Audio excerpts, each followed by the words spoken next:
I'll record on. Okay, we're now recording.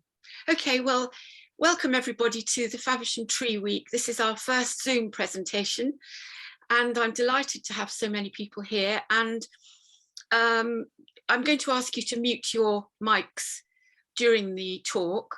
And if you don't want to be recorded, you can just switch your camera off. I'm very, very pleased to welcome our speaker tonight, Hannah Nicholls, who's an old friend. And I remember having met her originally, I think at Women in Business or a yoga class or something like that years ago. I then did have the great pleasure of going on one of her woodland experiences, a workshop, which was for a day, and it was absolutely fascinating. The things that I thought I knew, which I didn't, all about the etiquette of woodlands and how to live and you know, how to exist in a woodland without doing any damage and keeping yourself safe, and most important of all, keeping the woodlands safe. And she runs a business called Natural Pathways, which runs many courses, including ones for families and children, and they are really extraordinary, and they're just the other side of Canterbury from us, so very easy to get to. So without any more delay, I am going to hand over to Hannah. If you've got questions, you can put them either into the chat, or that's probably the best thing, and we can pass them on to her at the end. And I've got her slides here, so I'm going to share the screen and we should be able to hear her talking. So let me just get this set up as a share screen.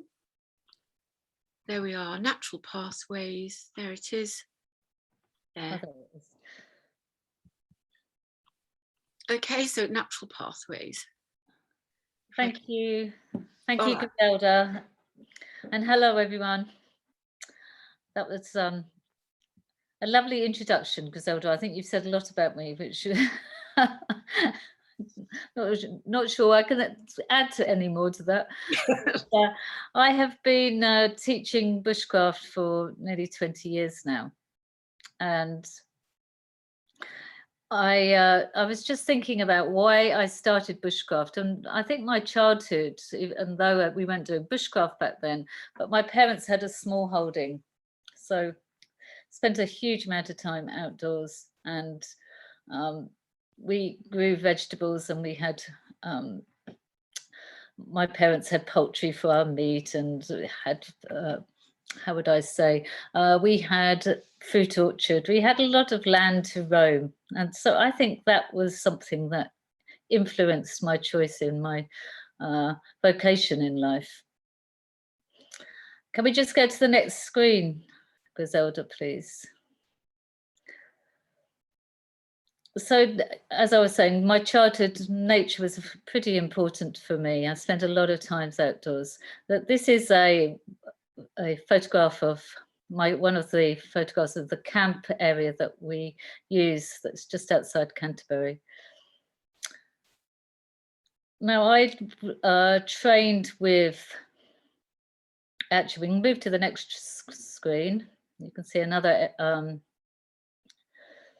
photo of the camp, and there I am. So I did some training a long time ago, way before forest school was in the country, or even talked about, actually. So I trained with somebody called Thomas Shawcon in Sussex, and I had originally been inspired by the work of Tom Brown Jr., who's an American who's written a number of very interesting books, and it was about his childhood and how he had spent many years with a Native American. And that was so inspiring to me that I just thought I want to learn some of these skills that I read about in his books.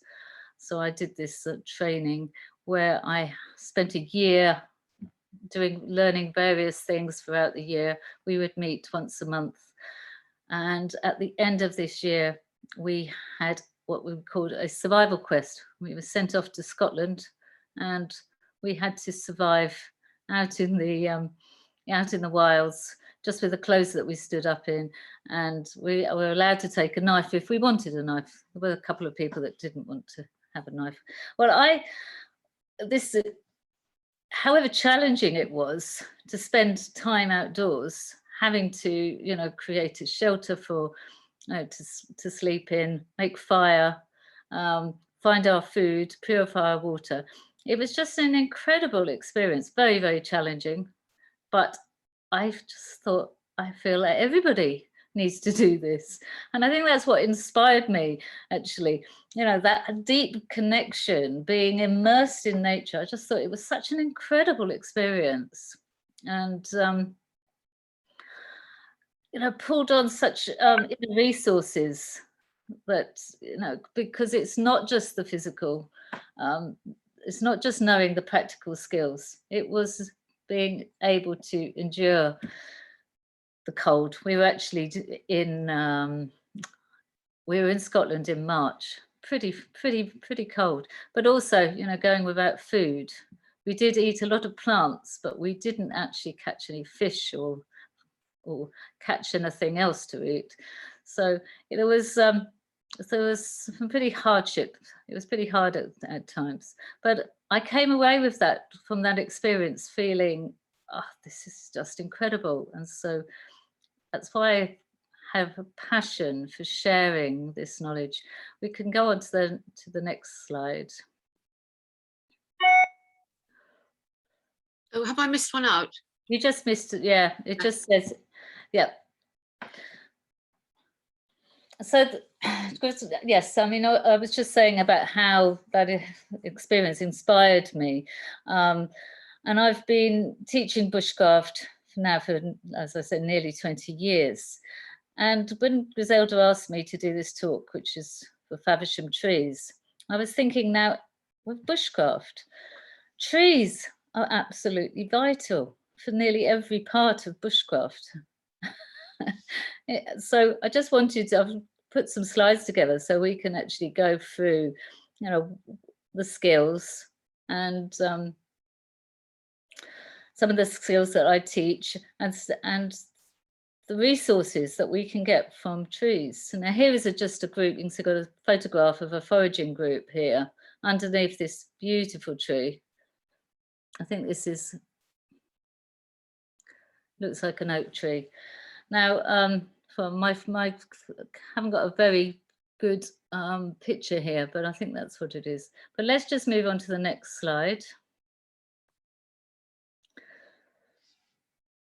So here we have a group of women that have come on one of our tracking courses, not tracking courses, sorry, staff making courses. So they're learning how to whittle. I remember this group. This was just before we had the very first lockdown. Goodness, yeah. So here they are. They've never picked up a knife and done any whittling before, but we've gone out into the woods and they've looked around the woods for the piece of, you know, the piece of wood that they want to work with, and sawn it, taken it down carefully, respecting the woodland, respecting the tree, and brought it back to camp. And there they have shaved off the bark and prepared these into beautiful staffs, as you can see, and then sanded them down. So here they are, you know, learning some skills that they've never done before. All four of these, I think there's four, I can't quite see to the side, maybe there's a fifth. They had never, you know, this was something completely new to them. They were all office workers. So they loved the day. They had an incredible experience. And this is what I love about bushcraft. It's just, you know, getting people outside in nature, working with the working with the working with the woods, working with the plants, and learning how to, you know, to respect the plants, and learning about the resources. You can see the photo on the left-hand side, there's someone splitting wood with a knife, and they've made a mallet. Can you see she's using actually a mallet, and you can't actually see the knife, but she's hitting the mallet onto the knife to split that wood for fire lighting. And again, that's somebody that's never ever picked up a knife before. Let's move on to the next slide. And fire, vitally important. Here, this young man is learning fire by friction, an incredible skill. This I absolutely love teaching fire by friction, because again, it is so rewarding to be able to create fire with your bare hands. We don't just teach fire by friction, and I have here. Shall I stop sharing the screen and you can show? Yeah. This is a fire steel. We'll go back to the one about fire by friction, but this is a fire steel. We often teach people how to light fires with a fire steel. And I don't know, anybody come across, put your thumbs up, because I know you can't speak, but anyone come across, this makes a lovely little spark. So I don't know if I'll be able to do it, but you can see there is the spark, and we could just gather some tinders from the woodland, some thistles or some birch bark. Here I have a little pot of different tinders. We've got birch bark and we've got thistle heads. These all light very easily. So that's just one of the skills that we I'll just, before we move on, I'll just show you this also. This is a King Alfred's cake. It's a little dark black fungus that grows on often, well, mostly on ash trees, dead ash trees, occasionally on other trees. And this we can use as a fire lighter also. It's called a King Alfred's cake, which is, it's like the stories of King Alfred and how he burnt the cakes in the woods. But also it's called cramp ball or nature's fire lighter. And you can drop a spark onto that and then it would just glow, and you can add it to some tinder and blow it into flames. So just incredible, the resources that what nature provides for us. So let's go back to this slide where we're doing fire by friction. So you can see here, this is our traditional, this country's traditional way of making fire. You might have heard of the hand drill, but this is the bow drill. We use a bow, as you can see here, and a spindle, and in his hand he would be holding a handhold, and then you've got the base plate underneath, and by spinning the spindle, you're creating friction at the bottom where the baseboard and the bottom of the spindle meet. And you can just see at the bottom of all that smoke, this black dust. I haven't got a shot of what's beneath that, but before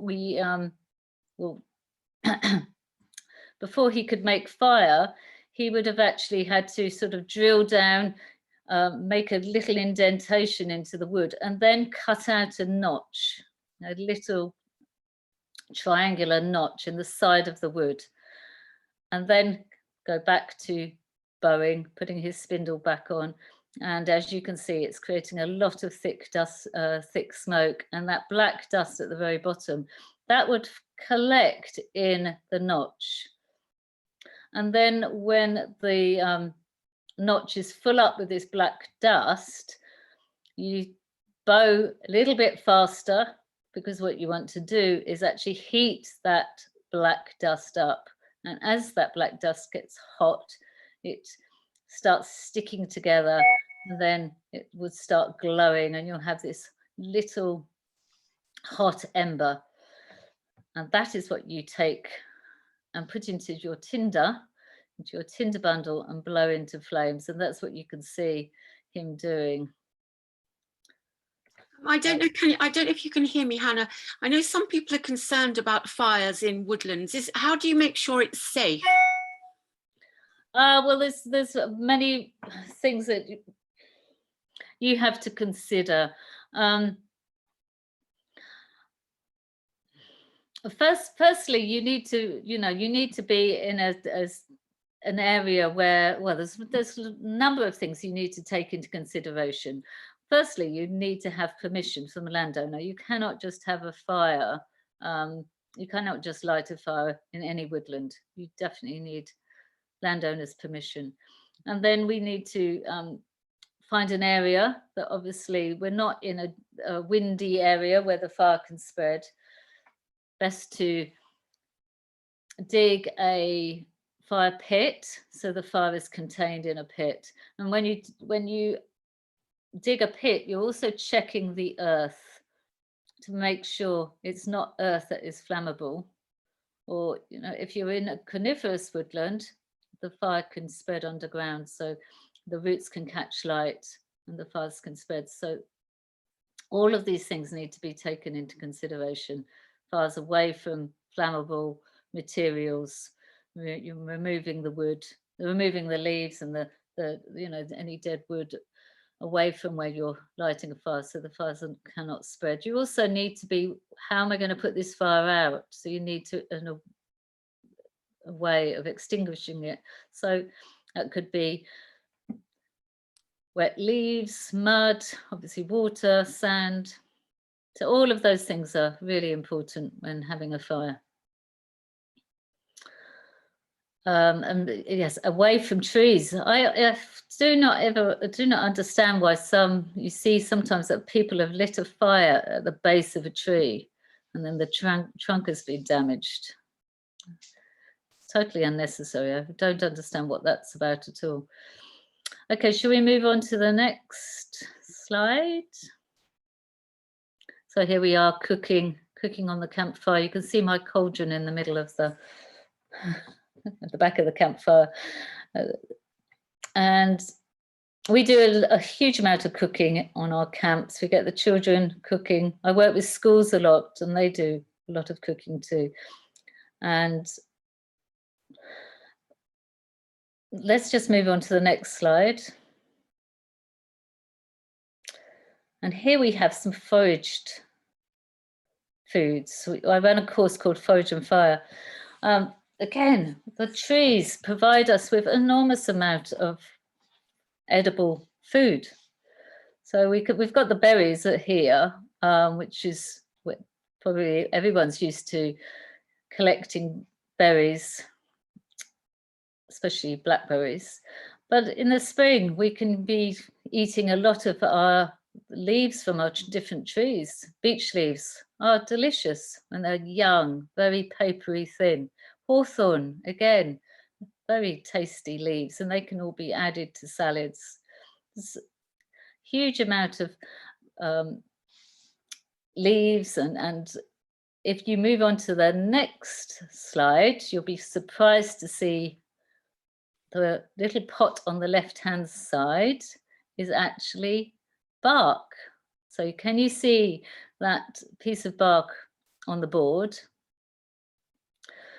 That has been cut up and then ground up, and you can see the ground up pine bark flour in the pot there. Isn't that an incredible colour? And yeah, packed with nutrition, but an incredible resource that we've forgotten about. What does it taste like, pine bark flour? And is it any pine tree? No, it's not any. It's not. Well, it's all pines are edible, but the problem is that a lot of people think that all coniferous trees are pine, and they're not. So you need to identify a pine tree to start with. Yes, and that's very important because some coniferous trees are poisonous, such as the yew. So yes, a pine, you need to identify the pine. And the pine, a pine needle tea is full of vitamin C, absolutely packed with vitamin C. I mean, I learnt many, many years ago that 1 cup of vitamin C, 1 cup of pine needle tea contains more vitamin C than 6 oranges. Well, I'm sure that's increased because our nutritional value in our plant, in our food, has actually decreased considerably over the years. So using wild foods from the woodlands is it will enhance our diet and enhance the nutrition that we're receiving. I'm sure you've all seen, you can see on the right hand side, I'm sure you've all eaten these chestnuts at Christmas time, but we've just been using these also for making flour. So we've boiled them up and then ground them up and put them in the dehydrator and made them into flour. And if you move on to the next slide, you see what we actually did with these two. So we've got some flatbreads on the left-hand side, which they've got other flours in them. What we found is that we always use various flours, because we find if we just use pine bark flour, it needs other things. It isn't that tasty. It can be quite bitter. So you need to add it to other flours. So we've made flatbreads on the left hand side, and on the right hand side, look at this delicious chocolate cake, which has got pine bark flour in it, and on the top is the ground chestnut flour.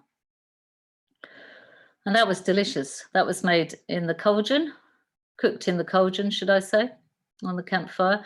A lot of people think that it's impossible to bake a cake on a fire, but it's not. Okay, let's move on. So there's something else that we teach is animal tracking, about the wildlife in the woodlands. So I have lots of different skulls and wings and pelts and things. It's fascinating for children to come and be able to pick up skulls. We've got all sorts of skulls. You can see there's a badger's skull, there's a sheep's skull, I think there's a fox, but I've also managed to find some little bird skulls as well, tiny bird skulls, which is really fascinating for children to have a look at and be able to touch. And then we go off looking for the animal tracks. So you can see there, it's great fun when we find all the different animal tracks and identify them, and find where the animals are living and what they've been doing. So we might find some little feeding stations. So what we call feeding stations, it's where maybe the squirrel or rabbits sit up high and peel whatever they're eating, and leave a little bits behind. Especially the squirrels, they'll be leaving little bits of chestnuts or hazelnuts on tops of tree stumps and things. And then we might find where the badgers have been, and they have what we call a badgers. We find the badgers' latrine and find out what they've been eating by looking at their scat, their poo. So that's always really interesting. People go, what do we want to look at that for? Well, actually, it's really interesting to see what they've been eating. They might have been eating the berries from the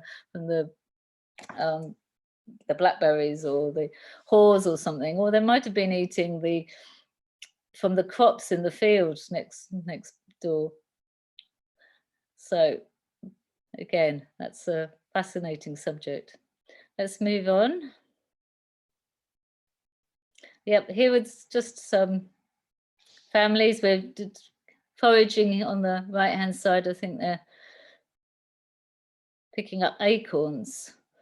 And acorns is an incredible resource that I feel like we've forgotten about. We used to use acorns much more than we have done for a very long time, and it's just incredible resource for flour.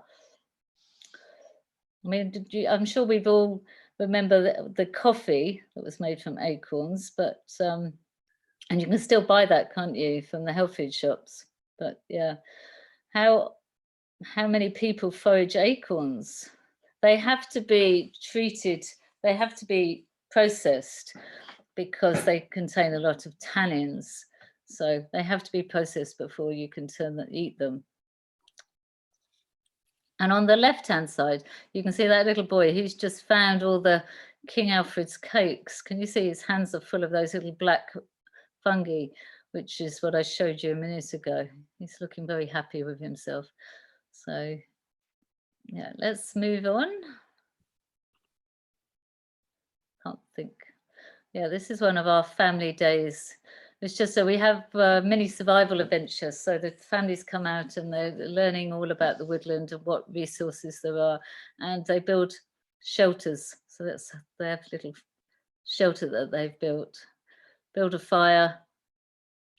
They collect all the wood and the kindling and collect the tinder, make their fire using a fire steel, and then cook their lunch. So, and let's move on. Can't remember what's next. So tree climbing, I bet we all remember doing that, don't we? I work with schools, as I say, I work with schools on a regular basis, and some of these young children just don't have access to woodland. They don't have access to the outdoors. They spend a lot of time indoors on their devices. They don't have a great deal of freedom. So I think it's really important that when they come out to the woods that we go off exploring and give them the opportunity to climb trees and really connect with nature and basically, use their bodies in ways that they probably haven't done very often. This tree used to be upright, but it came down many years ago and it's being held up. It's being held up by an ash tree, believe it or not. It's a huge conifer tree, but it's just wonderful for tree climbing. So they love it. And there's on the, sorry, I can't see the whole picture at the moment. Sorry. Yeah, there we go. Okay, so let's move on to the next slide. And nature awareness. Now, this is something that I love teaching about nature awareness, and this is our connection, our connection with nature, our spiritual connection, our emotional connection. So we run a one-day course on nature awareness, or mindfulness, as it's more well, the term is more well known. Or you might hear of forest bathing nowadays, but when I learnt, we called this nature awareness. And we do a one-day course, but it's also on our camps. We also do a lot of nature awareness activities on our camps. So this is really feeling our connection with nature, our relationship with nature. So it's just taking time, stopping, using all our senses. You can see the lady on the right-hand side there. She's connecting with the beautiful big pine that's in the wood. I think she's just closing her eyes and sort of having a nice meditative moment where she's really tuning in with the tree there. Hannah, is this the course where you talked about how to walk in the woods? Yes. I was just going to come to that actually. Good. Yeah, I think on the day that you did, we did that, didn't we? We did the fox walking. It's fascinating. So, yeah. We have changed the way that we walk on the ground, and I think that's because of the footwear that we have used for very, very long time. But if you walk differently, one, you have a different effect on our bodies, but also on the earth. So when we walk the way we do, we put our heels down first. we cannot feel the earth beneath our foot, because we're not going to feel much with the heel. But also, as we put our heel down, we're actually sending a shock wave through our body, you know, which affects our joints, our knees and our hips. We're also sending that shock wave out across the earth, across the land. So it's quite interesting. We do this little exercise and I get people to put their fingers in their ears and walk around as they normally do, you know, heel first. And you hear, if you've got your fingers in your ears like this, you hear this internal sound of thump, thump, thump, thump, thump. So that sound is obviously, or that vibration is sent out across the woodland, wherever you are. And so, one, you're communicating to all the animals and the birds that you've just arrived in the woodland and probably scare them away. But the other thing is that we're just then quite disconnected from the earth. So there's a different way of walking that I actually learnt from my training and from Tom Brown, that book I first told you about. And I did go to America and train with Tom Brown too. And it's called the Fox Walk. And it's where we actually put the ball of our foot down first. And by putting the ball of our foot down, you can actually feel the ground beneath your foot. And we can feel much more with the ball of the foot. and it's much more gentle. If you can imagine just instead of placing your heel down first, placing the ball down, you'd use your legs in a very different way. But you're feeling the ground, you're putting your foot down in a more gentle way. You can run like this, but so it's the ball of the foot goes down, and then the heel, and lastly the toes. And so if you're also wanting to track something, you're wanting to maybe get close to a wild animal or something, get closer to a deer or something, by walking like this, you're walking much more silently. So it's a way of stalking things too. We play lots of games with on the family camps and the family days where the children learn how to do this fox walk, and then they have to stalk some of the other children without being seen or heard. And we play a really fun night activity called the fire stalk on the adult camps as well as the family camps. And people have great fun in the dark stalking up onto our camp. So they've learnt various ways of moving silently. So if you can imagine, by moving much more gently and silently, we don't disturb nature. I'm sure you've all had that experience where you've walked into an area of nature and you've heard the pigeons flapping their wings. It might be the pheasants being disturbed, and they make an awful noise.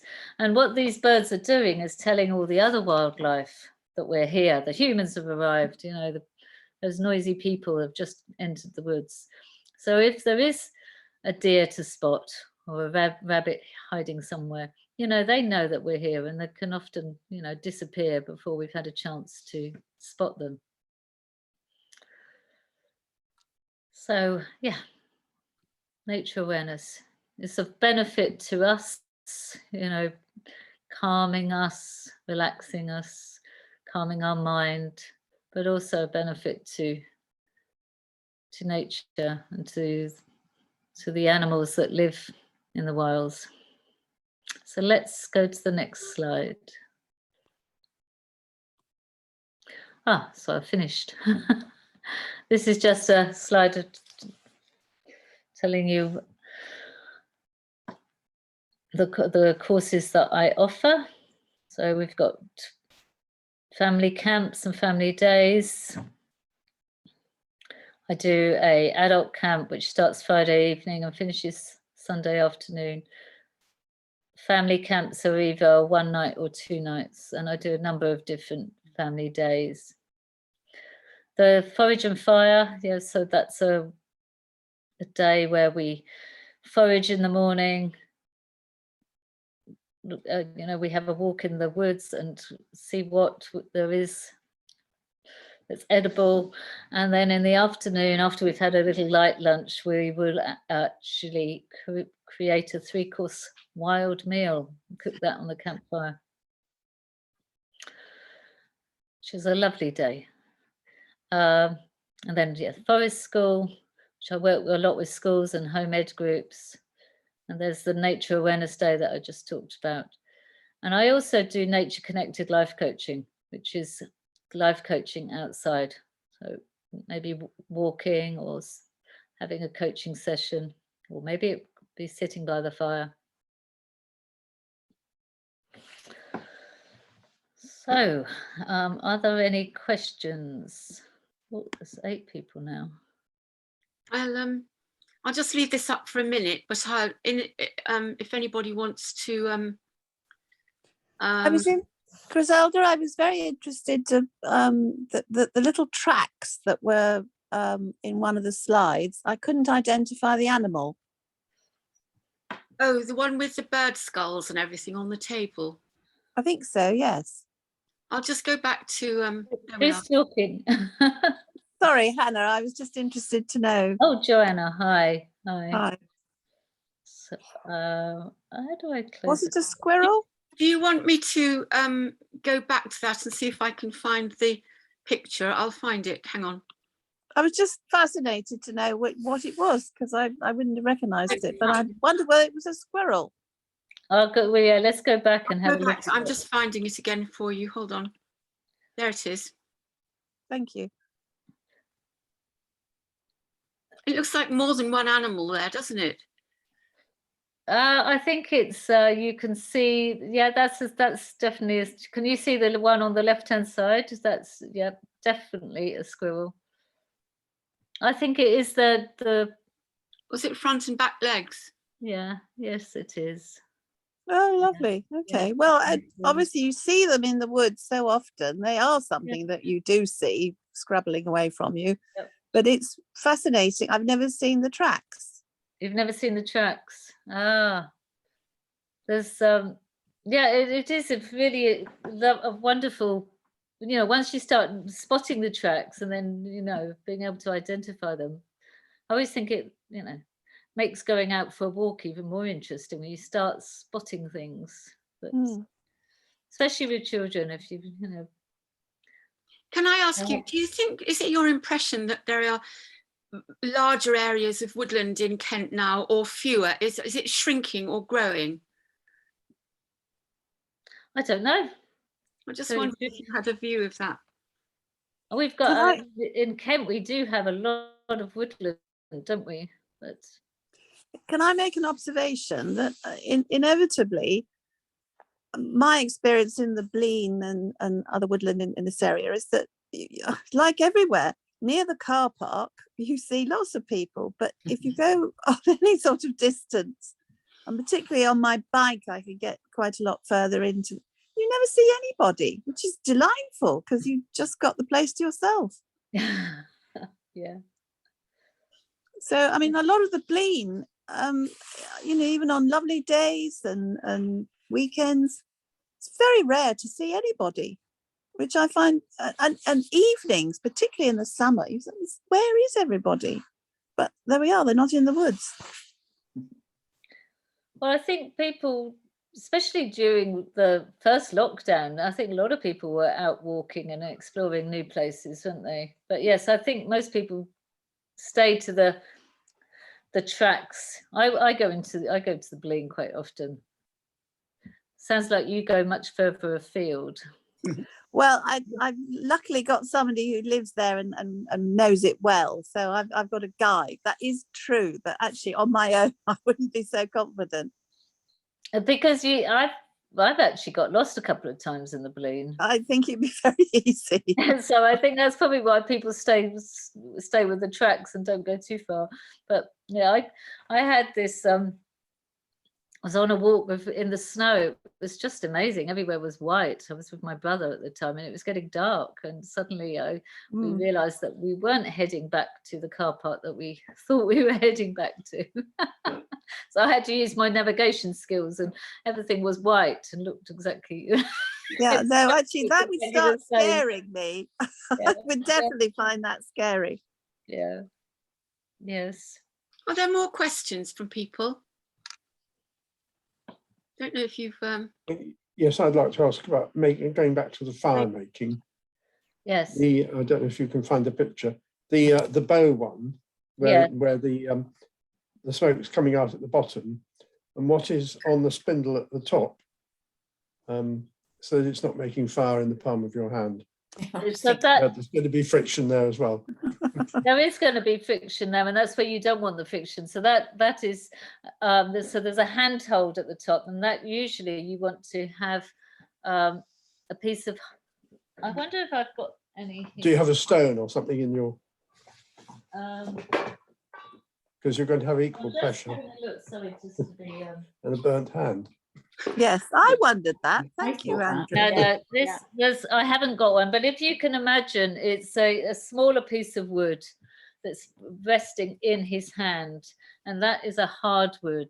So right, so that won't get so hot, is that so right? that doesn't get so hot. But sometimes you do have friction in your hand, in the handhold, and so then you would use something to stop that friction. So it might be some waxy leaf, a tiny bit of waxy leaf that you put into the, just into the little hole that you've created, and so that creates less friction. Something else that you could use instead of a handhold is 2 limpet shells. So interesting. Yeah. So I'm not sure if he's actually got a handhold, a small piece of wood that you can't actually see it, can you?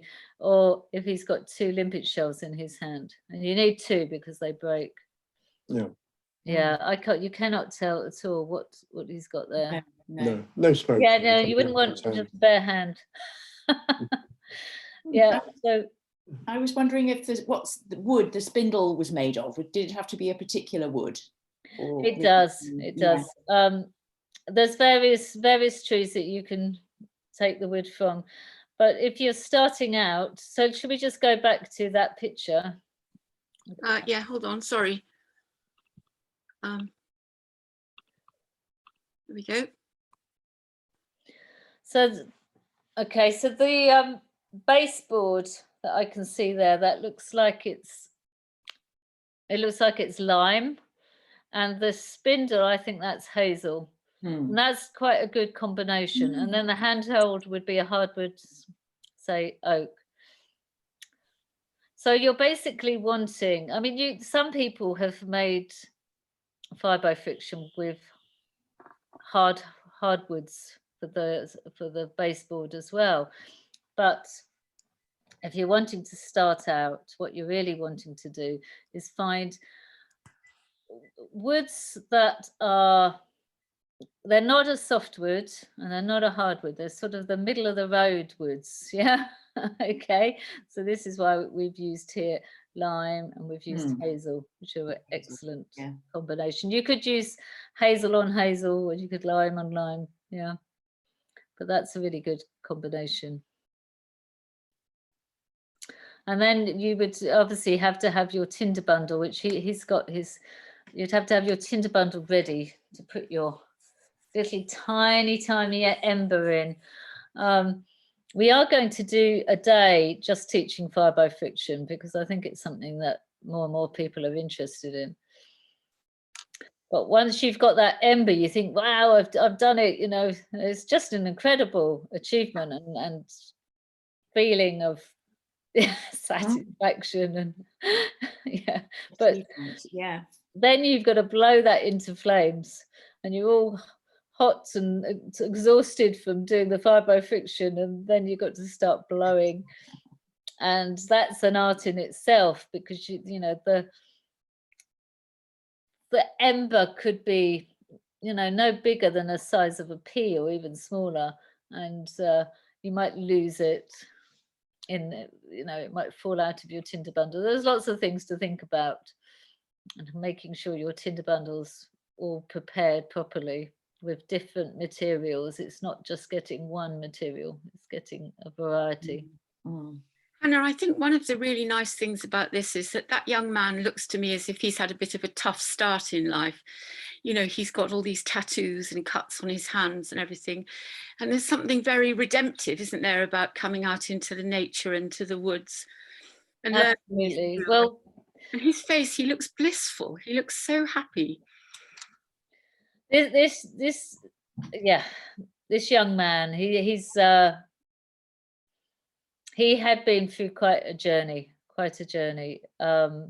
before he came to me, and the school approached me and said, would I work with him one-to-one? He couldn't bear being in a classroom. It was just, it was too stimulating and too many people, and he just would get himself into terrible trouble. And I think he'd been expelled from a number of schools before. One of the schools said, you know, maybe let's try outdoor education. And he came to me, you know, once a week for I think 18 months.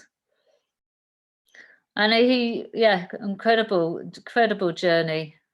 I saw such a huge transformation in him. And he did say one day, I remember he just said, if it hadn't have been for this experience of coming out to the woodlands and being able to practice bushcraft, that he probably would have taken his life. Oh my goodness. Yeah, I know, incredible that. And he went on, and for me, it was, you know, I just thought that's the healing power of nature. You know, it brings us back to ourselves. And he said that he always thought I can get to, it was I think the day of the week was the Friday, and he always looked to Friday, I can get to Friday, and we're going to do bushcraft. Yeah. Very good. And he went on to Hadlow College and did incredibly well, learning forestry or environmental studies of some sort. But yeah. Brilliant. Wonderful. I hope he doesn't mind being featured in this recording. No, not at all. He would be very proud. That was some time ago as well, so you probably wouldn't recognise him. Yeah. Well, I think, are there more questions? Does anybody have more questions? Oh, David, yes. Thank you for such an interesting talk, Hannah. I've got a question. I'm not sure whether it's an easy question to answer, so forgive me in advance if it isn't. But you talked earlier on about the idea of small communities in woodlands. And I would have to admit, I think that much of my experience in woodland has been about sort of being on my own in solitude. And I was wondering whether I could ask, it must be a very different quality of experience with developing a community experience of woodland and being on your own in a woodland. And I just wondered whether you had any thoughts on that. And if it's too difficult a question to answer, not to worry. It's just something that's fascinated me. Very interesting, yes. It's just I lose myself in woodlands, you know, and yes. I can spend in 2 hours in a woodland and suddenly sort of realize that I ought to be home making the tea or something like that. Yes, I totally agree. You know, yes, we can, you know, just to be immersed on our own in the woodland is incredible experience. But equally, creating a little community of people all working together is so valuable too, and yeah, very incredibly rewarding. So I can't compare them really, because they are two very different experiences.